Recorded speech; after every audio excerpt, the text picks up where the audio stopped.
Ekonomi Jepang mulai suram buat milenial hidup pasrah. Generasi milenial di Jepang sekarang hanya bisa mengenang booming ekonomi sejak Perang Dunia Kedua. Kisah korporasi hebat Jepang yang mendunia kini tinggal sejarah bagi mereka. Otomotif, sektor yang lama dikuasai Jepang hingga negara itu menjadi eksportif otomotif nomor satu dunia, mulai disalib Cina sebagai eksportif otomotif terbesar dunia dalam 3 bulan pertama di tahun 2023.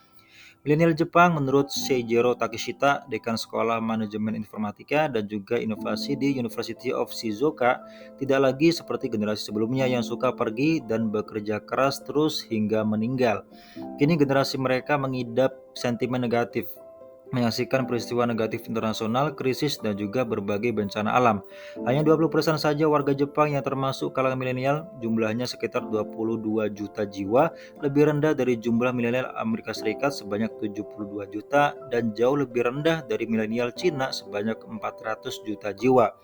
Mereka menjalani hidup dalam kesuraman ekonomi dan sudah bahagia bisa cukup bertahan. Mereka sadar situasi itu sekaligus tidak banyak dari mereka yang ingin punya anak. Kepemilikan materi bukan impian besar bagi mereka. Bisa hidup dan bahagia adalah pegangan mereka.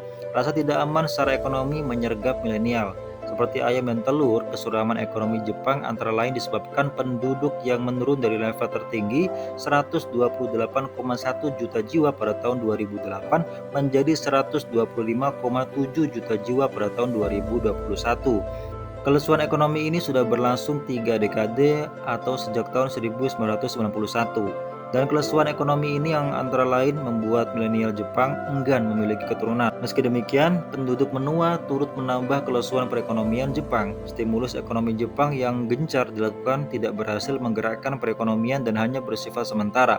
Penduduk menua dan jumlah penduduk yang menurun tidak cukup kuat menaikkan konsumsi tahun demi tahun. Langkah pemerintah Jepang mendorong tingkat kelahiran belum membuahkan hasil hingga kini. Tingkat kelahiran bayi di Jepang pada tahun 2023 adalah 1,2565.